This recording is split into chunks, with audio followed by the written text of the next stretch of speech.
जी आਇਆਂ ਨੂੰ ਪਿਆਰੇ ਵਿਦਿਆਰਥੀਓ, ਤੁਹਾਡੀ 6th ਕਲਾਸ ਦੀ ਮੈਥ ਦੀ ਬੁੱਕ ਜੋ ਕਿ ਸੇਮ ਹੈ, ਚਾਹੇ NCERT ਦੀ ਬੁੱਕ ਹੈ ਉਹ, ਚਾਹੇ CBSE ਬੋਰਡ ਹੋਵੇ, ਚਾਹੇ ਪੰਜਾਬ ਸਟੇਟ ਐਜੂਕੇਸ਼ਨ ਬੋਰਡ ਹੋਵੇ, it's the same book. So chapter is 3 playing with numbers, ਅਰਥਾਤ ਸੰਖਿਆਵਾਂ ਨਾਲ ਖੇਡਣਾ। ਉਸ ਐਕਸਰਸਾਈਜ਼ ਦੀ ਉਹ ਜਿਹੜੀ ਐਕਸਰਸਾਈਜ਼ ਹੈ ਉਸ ਚੈਪਟਰ ਦੀ ਐਕਸਰਸਾਈਜ਼ 3.5। ਸੋ ਉਹਦੇ ਸਾਰੇ ਸਵਾਲ, all questions we are going to solve in this video, so pay very close attention। ਬੜੇ ਧਿਆਨ ਨਾਲ ਤੁਸੀਂ ਸੁਣਨਾ, ਸਾਰੇ ਗੱਲ ਸਮਝਾਈ ਜਾਏਗੀ ਕਿ ਸਵਾਲ ਕਿਸ ਤਰ੍ਹਾਂ ਕੀਤੇ ਜਾਂਦੇ ਨੇ, ਠੀਕ ਹੈ, ਤੇ ਕਿਉਂ ਸਟੈਪ ਲਏ ਜਾਂਦੇ ਨੇ, what are the principles working behind them, what are the concepts, ਕਿਹੜੇ ਸਿਧਾਂਤ ਨੇ। ਤੁਸੀਂ ਆਪਣੀ ਨੋਟਬੁੱਕ ਲੈ ਲਓ, ਨਾਲ ਪੈਨ ਲੈ ਲਓ, ਤੇ ਸਾਰੀ ਗੱਲਾਂ ਨੂੰ ਵੀਡੀਓ ਪੌਜ਼ ਕਰਕੇ ਨੋਟ ਕਰਦੇ ਜਾਣਾ ਹੈ। ਸੋ ਆਓ ਸ਼ੁਰੂ ਕਰੀਏ। ਸਭ ਤੋਂ ਪਹਿਲੇ ਬੱਚੋ ਤੁਸੀਂ ਇਹ ਗੱਲ ਲਿਖ ਲਵੋ, ਇਹ 2 ਪੁਆਇੰਟਸ ਲਿਖ ਲਵੋ। Two numbers having only 1 as a common factor are called coprime numbers. ਇਹ ਗੱਲ ਲਿਖ ਲਓ ਤੇ ਚੰਗੀ ਤਰ੍ਹਾਂ ਰੱਟਾ ਲਗਾ ਲਓ ਇਹਨੂੰ ਅੱਛੀ ਤਰ੍ਹਾਂ, ਠੀਕ ਹੈ।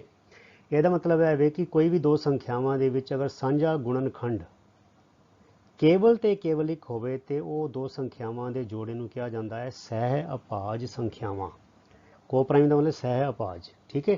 So two numbers are said to be co-prime if they have only one as a common factor। मतलब कि जो common factor होएगा ਉਹਨਾਂ ਦਾ ਸਿਰਫ ਇੱਕ ਹੋਏਗਾ, ਅਰਥਾਤ ਉਹਨਾਂ ਚੋਂ ਜਿਹੜਾ ਛੋਟਾ ਨੰਬਰ ਹੈ ਵੱਡੇ ਨੂੰ ਬਿਲਕੁਲ ਵੀ ਭਾਗ ਨਹੀਂ ਕਰ ਸਕਦਾ, ਠੀਕ ਹੈ ਨਾ। ਤਾਂ ਮਤਲਬ ਕਿ ਅਸੀਂ ਕਹਾਂਗੇ ਕਿ ਇਹ ਦੋ ਕੋ-ਪ੍ਰਾਈਮ ਨੰਬਰ ਨੇ, ਠੀਕ ਹੈ।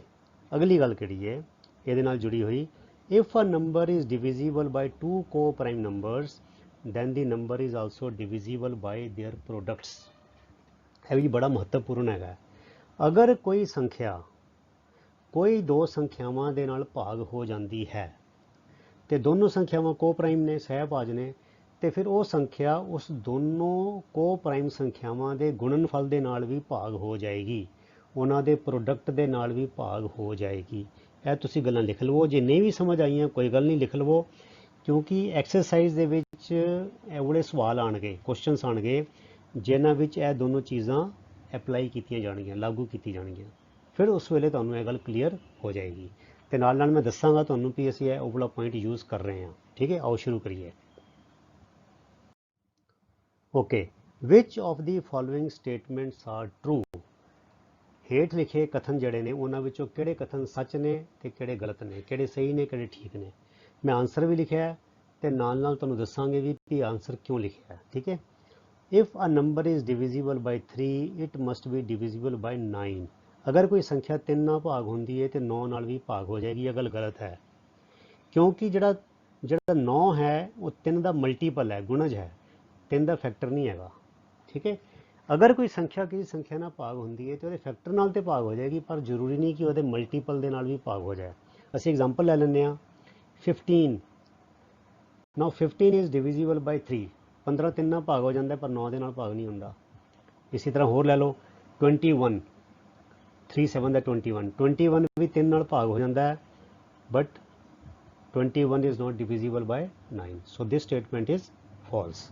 ਅਗਲਾ ਆ ਜਾਏਗਾ, if a number is divisible by 9 it must be divisible by 3। This is true. ਕਿਉਂ? Because 3 is factor of 9। ਅਗਰ ਕੋਈ ਸੰਖਿਆ ਕਿਸੇ ਸੰਖਿਆ ਨਾਲ ਭਾਗ ਹੁੰਦੀ ਹੈ ਤੇ ਉਹ ਜਿਹੜੀ ਭਾਗ ਕਰਨ ਵਾਲੀ ਸੰਖਿਆ ਹੈ ਉਹਦੇ ਹਰ ਇੱਕ ਗੁਣਨਖੰਡ ਨਾਲ ਵੀ ਭਾਗ ਹੋ ਜਾਏਗੀ। Because 3 is factor of 9, so any number which is divisible by 9 will also be divisible by 3। ਕੋਈ ਵੀ ਲੈ ਲਓ, ਤੁਸੀਂ 18 ਲੈ ਲਓ, 18 is divisible by 9, 18 is also divisible by 3। 9 ਤੇ 27, 27 is divisible by 9, 27 is divisible by 3 also.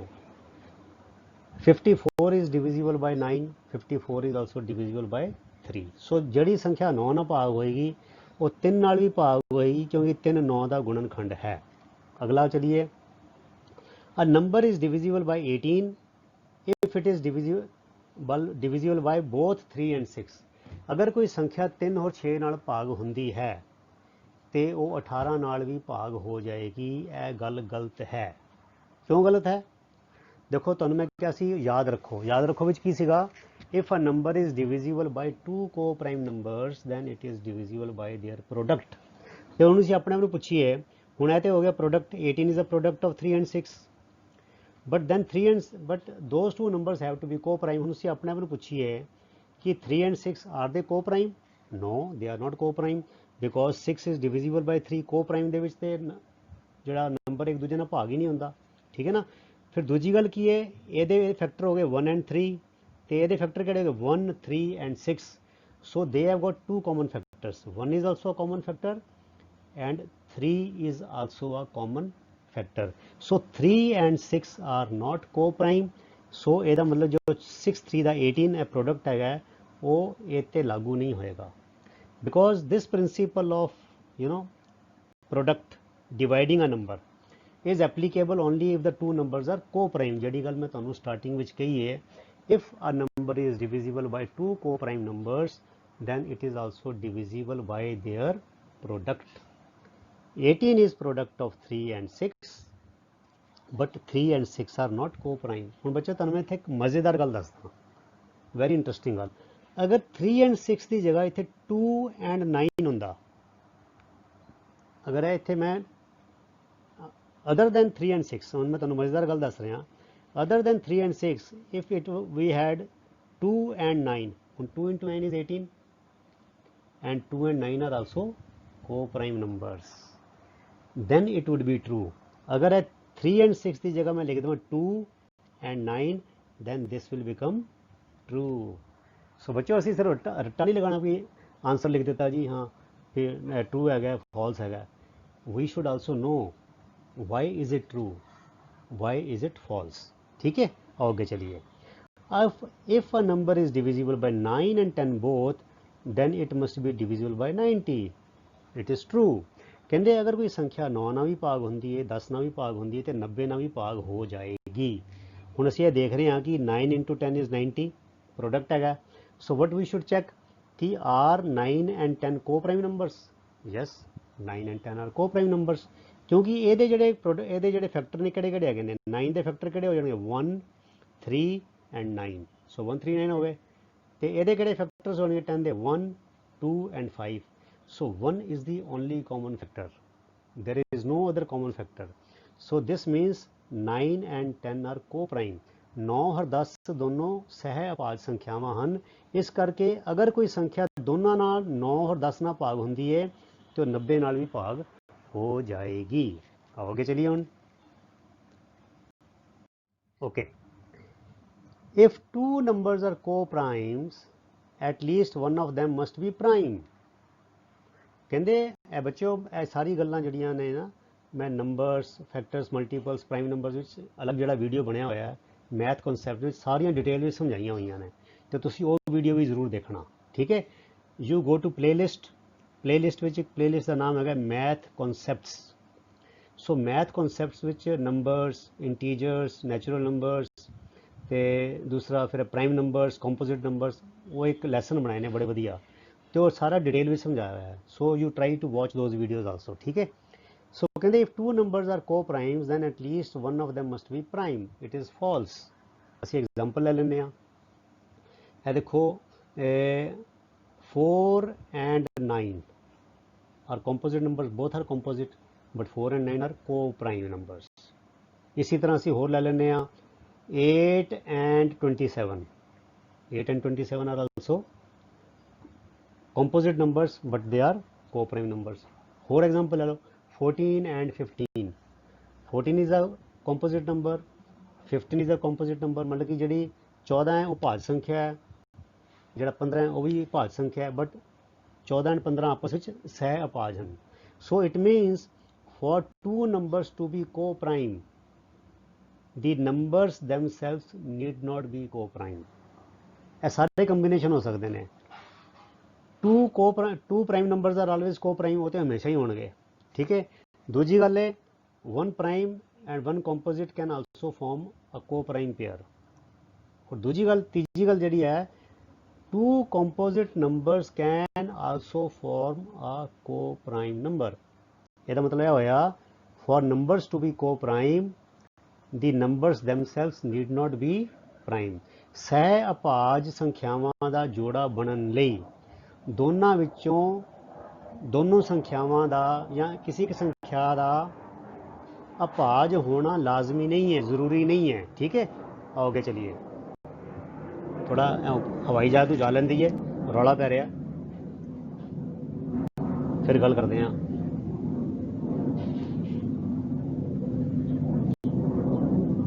हाँ चला जाए, फिर गल करते हैं। ठीक है, हाँ ओके, चलो अगला देखिए। हूँ आवाज़ कट गई है।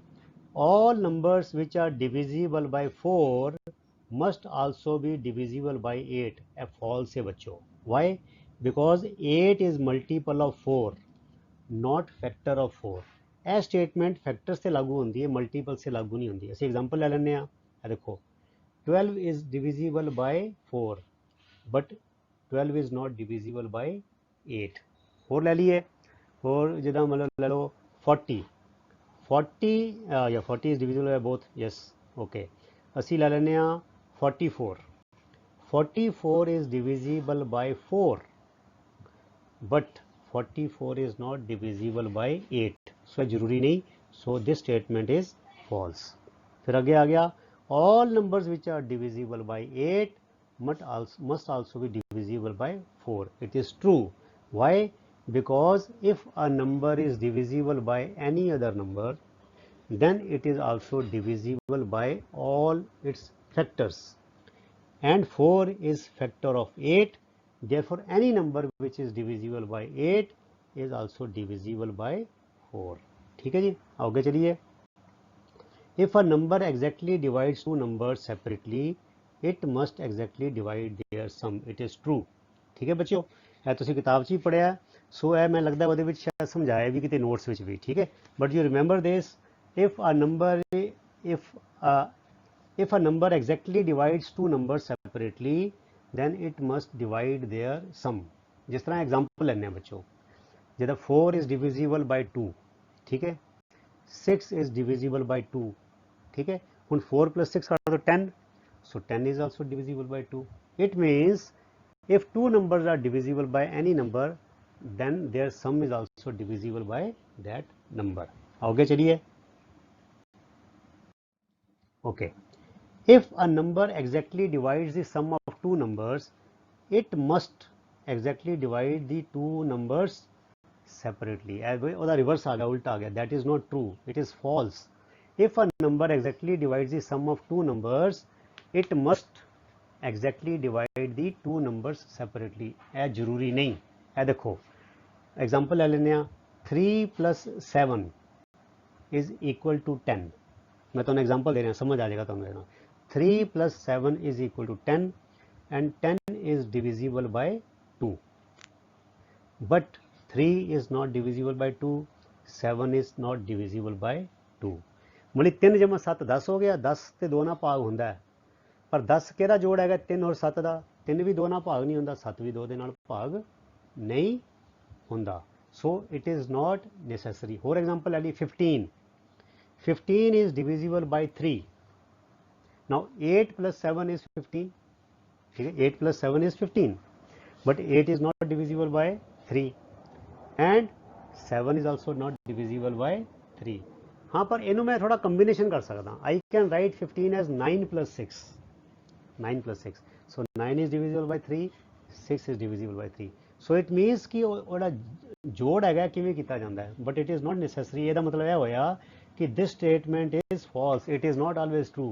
ਵੀ ਅਗਰ ਕੋਈ ਦੋ ਨੰਬਰਸ ਦਾ ਸਮ ਅਗਰ ਭਾਗ ਹੁੰਦਾ ਹੈ, ਡਿਵਾਈਡ ਹੋ ਜਾਂਦਾ ਹੈ, ਤੇ ਜ਼ਰੂਰੀ ਨਹੀਂ ਕਿ ਦੋ ਨੰਬਰ ਜਿਹੜੇ ਇੰਡੀਵਿਜੂਅਲੀ ਹੈਗੇ ਨੇ, ਸੈਪਰੇਟਲੀ ਨੇ, ਉਹ ਵੀ ਭਾਗ ਹੋ ਜਾਣਗੇ। It is not necessarily true, so it is false. So ਬੱਚੇ ਕੁਐਸਚਨ ਨੰਬਰ 2 ਜਿਹੜਾ ਸੀਗਾ ਉਹ ਸੀਗਾ ਬੜਾ ਆਸਾਨ ਸੀਗਾ, ਨਾਲੇ ਮੈਂ ਸੋਚਿਆ ਇੱਥੋਂ ਡਾਇਗਰਾਮ ਬਣਾਉਣਾ ਪੈਣਾ ਸੀਗਾ, that would be taking much more time. ਉਹ ਤੁਹਾਡਾ ਟਰੀ ਹੈ, ਫੈਕਟਰਾਈਜੇਸ਼ਨ ਟਰੀ, ਉਹ ਤੁਸੀਂ ਆਪ ਕਰ ਸਕਦੇ ਹੋ, ਬੜਾ ਆਸਾਨ ਹੈਗਾ। I have already taught you how to make the factors and prime factors, ਉਹ ਤੁਸੀਂ ਉੱਥੇ ਆਪਣੇ ਆਪ ਕਰਨਾ। ਠੀਕ ਹੈ।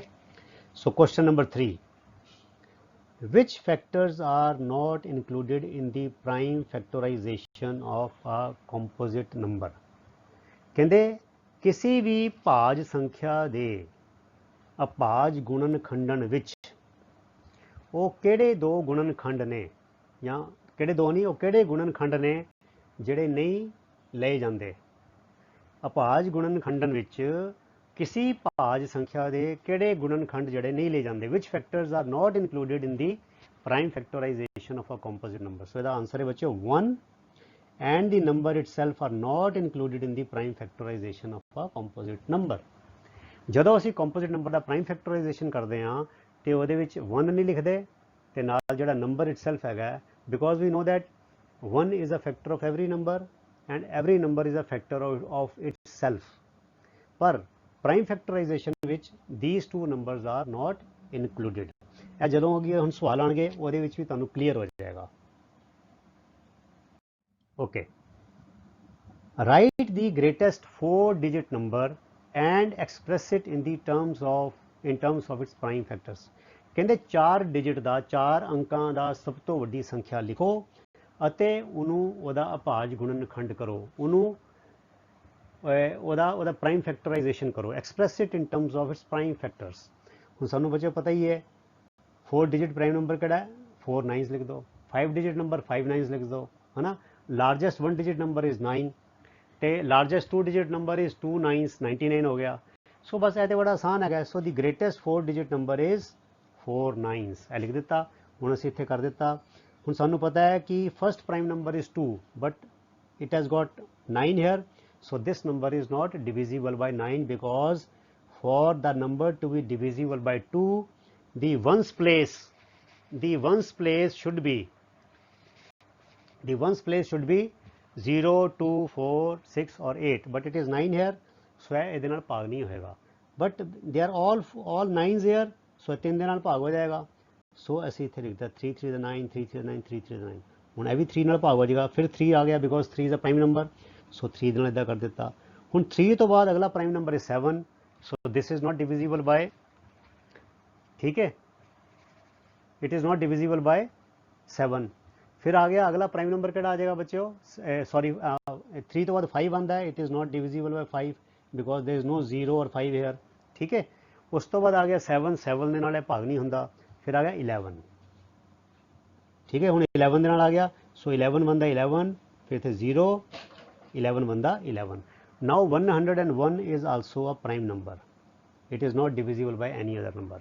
ਸੋ ਇਹ ਇਹਦਾ ਪ੍ਰਾਈਮ ਫੈਕਟਰਾਈਜੇਸ਼ਨ ਆਫ 9999 ਹੋ ਗਿਆ 3 into 3 into 11 into 101. so 3 into 3 into 11 into 101.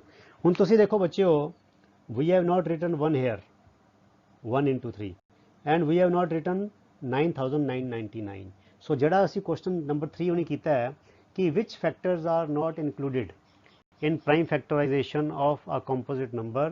so ਸਾਡਾ answer C 1 and the number itself are not included in the prime factorization of a composite number. so ਅਸੀਂ ਇੱਥੇ ਦੇਖੋ 1 ਵੀ ਨਹੀਂ ਲਿਖਿਆ ਤੇ ਇੱਥੇ ਨੰਬਰ ਵੀ ਨਹੀਂ ਲਿਖਿਆ. so all factors are ਕਿਹੜੇ ਫੈਕਟਰ ਹੁੰਦੇ ਨੇ, they are all prime numbers. so 3 is a prime number, 3 is a prime number, 11 is a prime number, 101 also is a prime number. ਹੁਣ ਅੱਗੇ ਚਲੀਏ. okay, write the smallest 5-digit number and express it in the form of its prime factors. ਹੁਣ ਬੱਚੋ ਸਾਨੂੰ ਪਤਾ ਹੈ ਕਿ how do we make a smallest number, ਠੀਕ ਹੈ ਨਾ. 5-digit number ਕਿਹੜਾ ਹੋਏਗਾ, 4 ਜ਼ੀਰੋ ਲਗਾ ਦਿਓ ਤੇ ਇੱਥੇ 1 ਲਗਾ ਦਿਓ. ਅਗਰ ਮੰਨ ਲਓ 2-digit smallest number ਬਣਾਉਣਾ ਹੈ ਤੇ 1 ਲਿਖ ਕੇ ਅੱਗੇ ਇੱਕ 0 ਲਗਾ ਦਿਓ. if 3-digit smallest number ਬਣਾਉਣਾ ਹੈ ਤੇ 1 ਤੇ ਅੱਗੇ 2 0 ਲਿਖ ਦਿਓ. अगर 4-digit नंबर बनाना है तो 1001 ਤੇ 3 zeros लगा दो. So it is 5-digit smallest number, 5 अंकों की सब तो छोटी संख्या एक लिख के 4 0 असी लिख दिता. सो यह साडा बन गया smallest 5-digit नंबर. हुण असी इहदा प्राइम फैक्टराइजेशन करांगे. ओके, सो प्राइम फैक्टराइजेशन करांगे. असी देखिए तो 0 2 नाल भाग हो जाता है. सो 2 5 दा 10 3 0, फिर 0 आ गया, फिर 2 नाल भाग हो जाएगा. because we have to keep dividing, we have to start dividing with the smallest prime number. 2 is the smallest prime number ਤੇ ਅਸੀਂ 2 ਨਾਲ ਤਦ ਤੱਕ ਭਾਗ ਕਰਦੇ ਜਾਵਾਂਗੇ ਜਦ ਤੱਕ 2 ਦੇ ਨਾਲ ਭਾਗ ਹੋਣਾ ਬੰਦ ਨਹੀਂ ਹੋ ਜਾਂਦਾ. ਸੋ ਫਿਰ 2 ਨਾਲ ਭਾਗ ਕਰਾਂਗੇ, ਸੋ 2500 ਆ ਗਿਆ. ਫਿਰ 2 ਨਾਲ ਭਾਗ ਕਰਾਂਗੇ, ਫਿਰ 1250 ਆ ਗਿਆ. ਫਿਰ 2 ਨਾਲ ਭਾਗ ਕਰਾਂਗੇ 625 ਆ ਗਿਆ. ਹੁਣ ਇੱਥੇ 5 ਆ ਗਿਆ, ਔਡ ਨੰਬਰ ਹੈਗਾ ਤੇ ਹੁਣ 2 ਦੇ ਨਾਲ ਭਾਗ ਨਹੀਂ ਹੋਏਗਾ ਤੇ ਪਰ ਇੱਥੇ 5 ਹੈਗਾ ਤੇ 5 ਨਾਲ ਭਾਗ ਹੋ ਜਾਏਗਾ. ਅਸੀਂ ਪਹਿਲੇ ਇਹਨੂੰ ਚੈੱਕ ਕਰ ਲੈਣਾ 3 ਨਾਲ ਭਾਗ ਹੁੰਦਾ ਜਾਂ ਨਹੀਂ ਹੁੰਦਾ. ਤੇ 3 ਨੂੰ ਭਾਗ ਨਾ ਕਰਨ ਦਾ ਕੀ ਚੱਕਰ ਹੈ ਬੱਚੇ, ਅਸੀਂ ਸਾਰੇ ਡਿਜਿਟ ਨੂੰ ਜੋੜਾਂਗੇ. 5 और 2 7, 7 और 6 13। ਹੁਣ 13 3 ਦੇ ਨਾਲ ਭਾਗ ਨਹੀਂ ਹੁੰਦਾ, ਸੋ 625 ਵੀ 3 ਦੇ ਨਾਲ ਭਾਗ ਨਹੀਂ ਹੋਏਗਾ, ਸੋ ਅਸੀਂ 3 ਨੂੰ ਛੱਡ ਦਿੱਤਾ, ਵੀ ਲੀਵ ਆਊਟ 3। ਸੋ ਵੀ ਸਟਾਰਟ ਡਿਵਾਈਡਿੰਗ ਬਾਈ 5। ਸੋ 5 ਨਾਲ ਡਿਵਾਈਡ ਕੀਤਾ 125 ਆ ਗਿਆ, ਫਿਰ 5 ਆ ਗਿਆ, ਫਿਰ 5 ਨਾਲ ਡਿਵਾਈਡ ਕੀਤਾ 25 ਆ ਗਿਆ, ਫਿਰ 5 ਨਾਲ ਡਿਵਾਈਡ ਕੀਤਾ 5 ਆ ਗਿਆ। ਹੁਣ ਥੱਲੇ ਸਾਡੇ ਕੋਲ ਪ੍ਰਾਈਮ ਨੰਬਰ ਆ ਗਿਆ, ਆਲਰੇਡੀ ਪ੍ਰਾਈਮ ਨੰਬਰ ਆ ਗਿਆ, ਸੋ ਸਾਨੂੰ ਅੱਗੇ ਭਾਗ ਕਰਨ ਦੀ ਜ਼ਰੂਰਤ ਨਹੀਂ। ਅਗਰ ਇੱਥੇ ਪ੍ਰਾਈਮ ਨੰਬਰ ਆ ਜਾਏ then you stop the division. ਹੁਣ ਸਾਡੇ ਇਹ ਪ੍ਰਾਈਮ ਫੈਕਟਰਾਈਜੇਸ਼ਨ ਆਫ 10,000 ਕੀ ਬਣ ਗਿਆ, 2 into 2 into 2 into 2 into 5 into 5 into 5 into 5।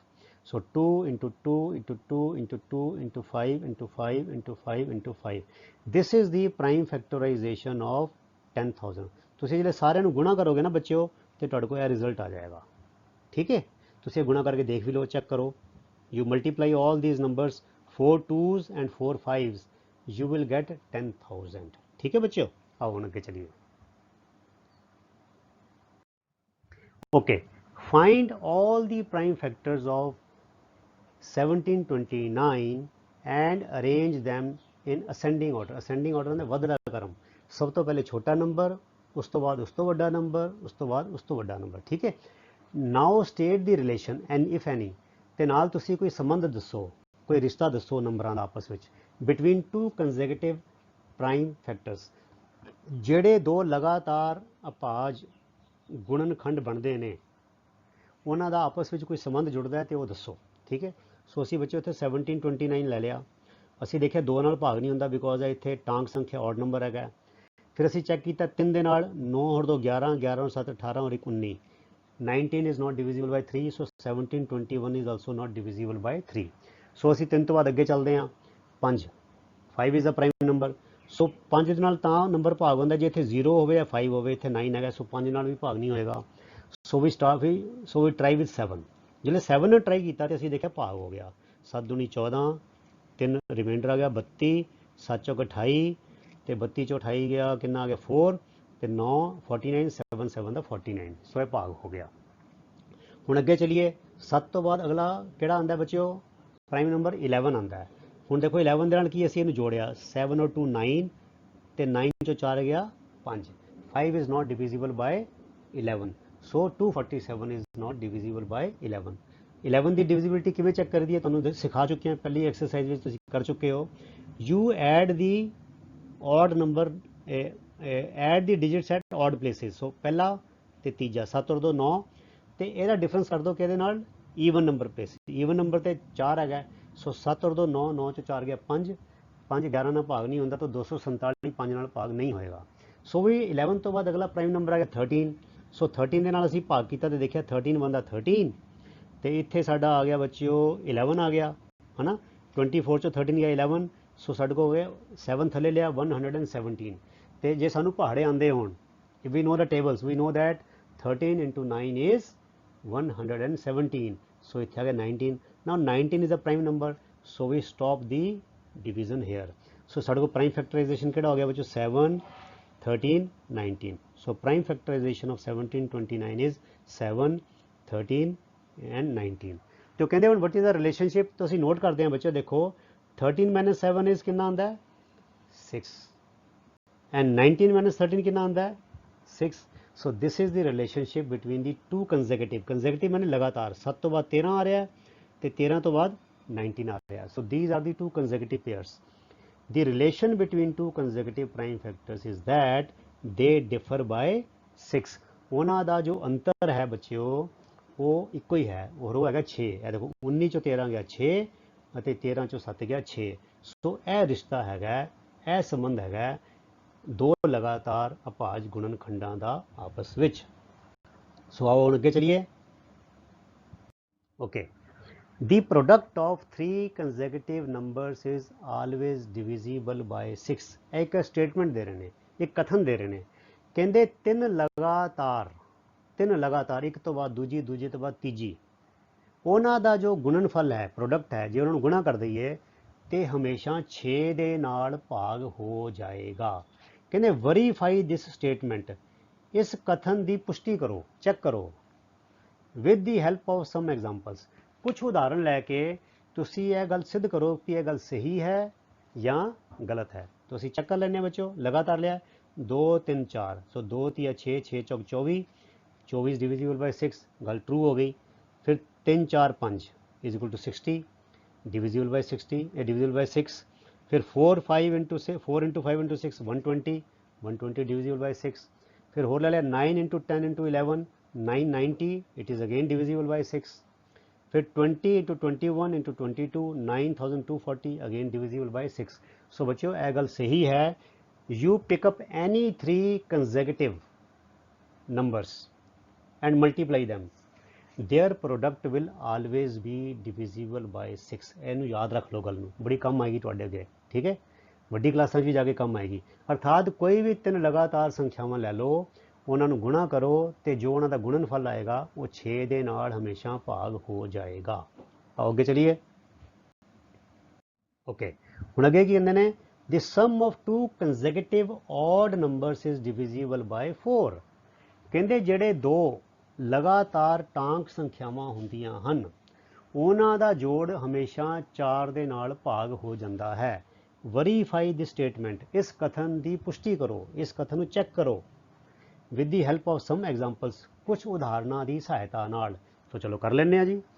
ਹੁਣ 1 ਔਰ 3 2 ਕੰਸੈਕਟਿਵ ਆਡ ਨੰਬਰ ਨੇ, ਜੋੜ ਆ ਗਿਆ 4, 4 ਨਾਲ ਭਾਗ ਹੋ ਜਾਂਦਾ ਹੈ। 3 ਔਰ 5 2 ਕੰਸੈਕਟਿਵ ਆਡ ਨੰਬਰਸ, ਜੋੜ ਆ ਗਿਆ 8, 4 ਨਾਲ ਭਾਗ ਹੋ ਜਾਂਦਾ ਹੈ। 11 and 13 are 2 consecutive odd numbers, their sum is 24 divisible by 4, okay। 21 and 23 are also consecutive odd numbers, their sum is 44 divisible by 4। 35 ਅਤੇ 37 ਦੋ ਟਾਂਕ ਸੰਖਿਆਵਾਂ ਨੇ, odd number ਲਗਾਤਾਰ ਹੈਗੇ ਨੇ, ਜੋੜਿਆ ਆ ਗਿਆ 72, again divisible by 4। so 47 and 49 are 2 consecutive odd numbers, ਦੋ ਲਗਾਤਾਰ ਟਾਂਕ ਸੰਖਿਆਵਾਂ ਨੇ, ਜ਼ਿਲ੍ਹੇ ਜੋੜਿਆ ਤੇ ਆ ਗਿਆ 96, again divisible by 4। ਸੋ ਅਸੀਂ ਇੰਨੇ ਸਾਰੇ ਉਦਾਹਰਨਾਂ ਰਾਹੀਂ ਇਹ ਚੈੱਕ ਕਰ ਲਿਆ। ਸੋ ਸਾਨੂੰ ਇਹ ਗੱਲ ਕਨਫਰਮ ਹੋ ਗਈ। ਹੁਣ ਬੱਚੋ ਤੁਸੀਂ ਵੀ ਆਪਣੇ ਵੱਲੋਂ ਕੋਈ ਵੀ you pick up any 2 consecutive odd numbers, ਤੁਸੀਂ ਕੋਈ ਵੀ ਲਗਾਤਾਰ ਦੋ ਟਾਂਕ ਸੰਖਿਆਵਾਂ ਲਵੋ, ਰਫ ਪੇਪਰ ਲੈ ਲਓ, ਜੋੜੀ ਜਾਓ ਤੇ ਦੇਖੋ 4 ਨਾਲ ਭਾਗ ਹੁੰਦੀਆਂ ਜਾਂ ਨਹੀਂ। ਤੁਸੀਂ ਵੱਡੀ ਵੱਡੀ ਸੰਖਿਆਵਾਂ ਵੀ ਲਵੋ, ਤੁਹਾਡੀ ਇਹਦੇ ਨਾਲ ਅਭਿਆਸ ਹੋ ਜਾਏਗਾ, ਤੁਹਾਡਾ ਜੋੜਨ ਦਾ ਅਭਿਆਸ ਵੀ ਹੋ ਜਾਏਗਾ ਤੇ ਤੁਹਾਡਾ ਭਾਗ ਕਰਨ ਦਾ ਅਭਿਆਸ ਵੀ ਹੋ ਜਾਏਗਾ। ਤੁਸੀਂ 3-3 ਅੰਕਾਂ ਵਾਲੀ ਸੰਖਿਆਵਾਂ ਲਵੋ, ਤੁਸੀਂ 4-4 ਅੰਕਾਂ ਵਾਲੀ ਸੰਖਿਆਵਾਂ ਲਵੋ, ਉਹਨਾਂ ਨੂੰ ਜੋੜੋ ਤੇ ਫਿਰ 4 ਦੇ ਨਾਲ ਭਾਗ ਕਰਕੇ देखो, ठीक है बच्चों। आओ हम अगे चलिए। ओके, कहते in which of the following expressions prime factorisation has been done. कहते दसो ਜਿਹੜੇ ਹੇਠ ਲਿਖੇ ਵਿਅੰਜਕ ਹੈਗੇ ਨੇ ਉਹਨਾਂ ਦੇ ਵਿੱਚ ਕਿਹੜੇ ਕਿਹੜੇ ਕੇਸ ਵਿੱਚ ਅਭਾਜ ਗੁਣਨ ਖੰਡਨ ਕੀਤਾ ਗਿਆ ਹੈ। ਸੋ ਵਿਚ of the expressions the prime factorisation has been done. ਸੋ ਸਾਨੂੰ ਦੇਖ ਕੇ ਪਤਾ ਲੱਗ ਗਿਆ ਬੱਚੋ, ਹੁਣ ਮੈਂ ਕਾਰਨ ਵੀ ਦੱਸਦਾ ਥੱਲੇ। in B and C ਦੀ prime factorisation has been done. B और C ਦੇ ਵਿੱਚ ਪ੍ਰਾਈਮ ਫੈਕਟਰਾਈजेशन ਕੀਤਾ ਗਿਆ ਹੈ, A और D ਦੇ ਵਿੱਚ ਪ੍ਰਾਈਮ ਫੈਕਟਰਾਈजेशन ਨਹੀਂ ਕੀਤਾ ਗਿਆ। ਕਿਉਂ? ਕਿਉਂਕਿ A ਦੇ ਵਿੱਚ ਬੱਚੋ 4 ਹੈਗਾ ਤੇ 4 ਜਿਹੜਾ ਹੈ ਕੰਪੋਜ਼ਿਟ ਨੰਬਰ ਹੈ। ਫਿਰ ਬੱਚੋ ਜਹਾਜ਼ ਆ ਗਿਆ, I am sorry for that. ਇਹ ਹਵਾਈ ਜਹਾਜ਼ ਨੂੰ ਲੰਘ ਲੈਣ ਦਿਓ, ਰੌਲਾ ਪੈ ਰਿਹਾ ਹੈ, ਕੁਝ ਸੈਕਿੰਡ ਦੀ ਗੱਲ ਹੈ ਤੇ ਫਿਰ ਮੈਂ ਗੱਲ ਕਰਦਾ ਆਪਣੀ।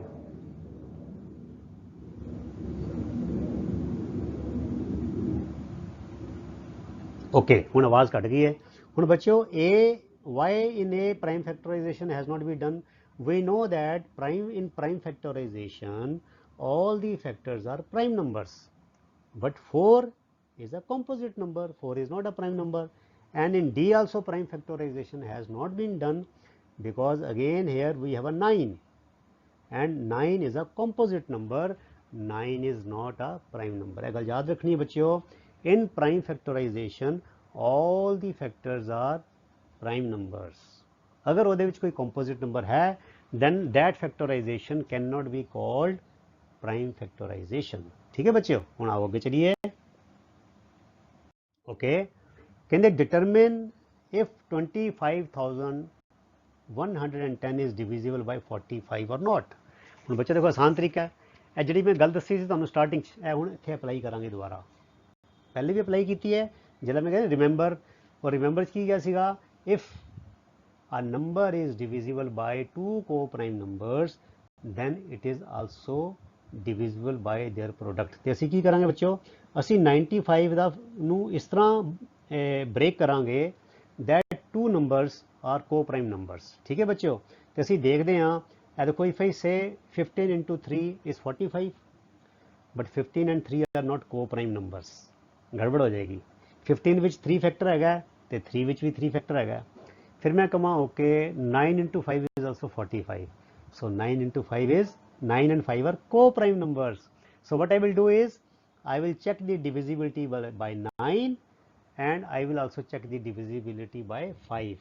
If this number is divisible by 9 as well as 5, then it will be divisible by 9 into 5 is equal to 45. ਇਹ ਦੇਖੋ ਮੈਂ ਤੁਹਾਨੂੰ ਗੱਲ ਬੋਲ ਕੇ ਸਮਝਾ ਵੀ ਦਿੱਤੀ ਹੈ, ਮੈਂ ਲਿਖ ਵੀ ਦਿੱਤੀ ਹੈ। We know that if a number is divisible by two co-prime numbers, then the number is divisible by their product also. Now 45 is equal to 5 into 9 and 5 and 9 are co-prime. ਅਸੀਂ co-prime number ਲੱਭਾਂਗੇ ਜਿਹੜਾ गुणा करके सानू यह मिल जाएगा। फिर now 25,110 is divisible by 5 because it has 0 at one's place, इतने 0 है, सो 5 ना भाग हो जाएगा। Also 2 plus 5 plus 1 plus 1, 2 plus 5 plus 1 plus 1 is equal to 9 is equal to divisible by 9, because we know that if the sum of digits is divisible by 9, then the number formed by those digits is also divisible by 9। अगर साडा इकाई अंक ते 0 होवे या 5 होवे तो वह संख्या 5 नाल भाग हो जाती है, तो जे अंकां दा जोड़ 9 नाल भाग हो जावे तो सारी संख्या 9 नाल भाग हो जाती है। इदां लगी इस संख्या 5 नाल भी भाग हो जाती है, तो यह संख्या 9 नाल भी भाग हो जाती है, तो 5 और 9 सह अभाज संख्यावां हन, दे आर को प्राइम नंबर्स। ਇਹਦਾ मतलब कि उन्हां दे गुणा करन ते भी जो संख्या हैगी ਉਹਦੇ ਨਾਲ भी भाग हो जाएगा। सो इत्थे आ गया 10, 25,110 is divisible by 9 and 5 both, therefore 25,110 is also divisible by 45, which is given by 9 into 5, because 9 and 5 are co-prime numbers। सो जिहड़ी गल मैं तुहानूं कही सी इत्थे स्टार्टिंग याद रखो, रिमेंबर, ਉਹਦਾ ਅਸੀਂ ਇੱਥੇ ਬੱਚਿਓ ਐਪਲੀਕੇਸ਼ਨ ਕੀਤਾ ਹੈ, ਉਹਨੂੰ ਅਸੀਂ ਇੱਥੇ ਅਪਲਾਈ ਕੀਤਾ ਹੈ, ठीक है। सो ਇਹ ਸਵਾਲ ਨੂੰ ਤੁਸੀਂ ਦੁਬਾਰਾ ਕਰਨਾ ਹੈ, ਬੜਾ ਇੰਟਰਸਟਿੰਗ ਸਵਾਲ ਸੀਗਾ, ठीक है। ਆਓ ਅੱਗੇ ਚਲੀਏ। ओके, कहते if 18 is divisible by both 2 and 3, it is also divisible by 2 into 3 is equal to 6, ठीक है। Similarly a number is divisible by both 4 and 6, can we say that the number is also divisible by 4 into 6 equal to 24। बच्चे ਉਹੀ ਗੱਲ ਹੈ, ਇਹ ਉੱਥੇ ਹੁਣ ਤੁਹਾਡਾ ਕਨਸੈਪਟ ਕਲੀਅਰ ਕਰਨ ਲਈ ਕਹਿ ਰਹੇ ਨੇ ਕਿ ਤੁਸੀਂ ਕਿਤੇ ਗਲਤੀ ਨਾ ਕਰ ਬੈਠੋ। ਹੁਣ ਫਰਕ ਹੈ, ਕਹਿੰਦੇ अगर कोई संख्या है जी 18 है, यह 2 नाल भी भाग हो रही है, 3 नाल भी भाग हो रही है, तो इस करके असीं कहने कि 6 नाल भी भाग हो जाएगी। तो कहते इसी लॉजिक नूं लैके जे असीं कहिए कि if number is divisible by 4, if number is divisible by 6, can we say that number will be divisible by 24। कहते if not give an example to justify your answer, अगर नहीं तो उदाहरण दे के अपने आंसर नूं सही साबित करो। The answer is no. Why? Because 4 and 6 are not co-prime numbers। देखो 4 ਦੇ ਫੈਕਟਰ ਕਿਹੜੇ ਹੁੰਦੇ ਨੇ 1 2 and 4, 6 ਦੇ ਫੈਕਟਰ ਕਿਹੜੇ ਹੁੰਦੇ ਨੇ 1 2 3 6, ਹੈ ਨਾ। ਤੇ ਇਹਦੇ ਵਿੱਚ 2 ਵੀ ਆ ਗਿਆ ਤੇ ਇਹਦੇ ਵਿੱਚ ਵੀ 2 ਆ ਗਿਆ। So their common factor is not just 1, their common factors are 1 and 2, so 4 and 6 are not co-prime numbers। ਹੁਣ एग्जाम्पल ले लेने, for example 36 is divisible by both 4 and 6, 4 9 the 36, 6 6 the 36, but it is not divisible by 24। 36 ਜਿਹੜਾ ਹੈ ਉਹ 24 ਦੇ ਨਾਲ ਭਾਗ ਨਹੀਂ ਹੁੰਦਾ। ਸਿਮਿਲਰਲੀ ਇੱਕ ਹੋਰ ਉਦਾਹਰਨ ਲੈ ਲੈਂਦੇ ਹਾਂ। Similarly 60 is not divisible by 24, though it is divisible by both 4 and 6। 60 ਵੀ 4 ਨਾਲ ਭਾਗ ਹੋ ਜਾਂਦਾ ਹੈ, 6 ਨਾਲ ਵੀ ਭਾਗ ਹੋ ਜਾਂਦਾ ਹੈ, पर 6 गुणा 4 24, 24 ਦੇ ਨਾਲ ਭਾਗ ਨਹੀਂ ਹੁੰਦਾ, क्योंकि 4 और 6 सह अभाज संख्यावां नहीं ਹਨ। ठीक है बच्चों, आउण अगे चलिए।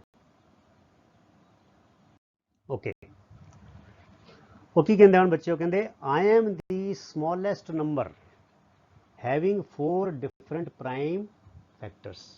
ਕਹਿੰਦਾ ਇੱਕ ਬੁਝਾਰਤ ਹੈ ਜਿੱਦਾਂ ਇਸ ਲਈ ਰਿਡਲ, ਕਹਿੰਦੇ ਮੈਂ ਸਭ ਤੋਂ ਛੋਟੀ ਸੰਖਿਆ ਹਾਂ ਤੇ ਮੇਰੇ 4 ਅਭਾਜ ਗੁਣਨਖੰਡ ਹਨ।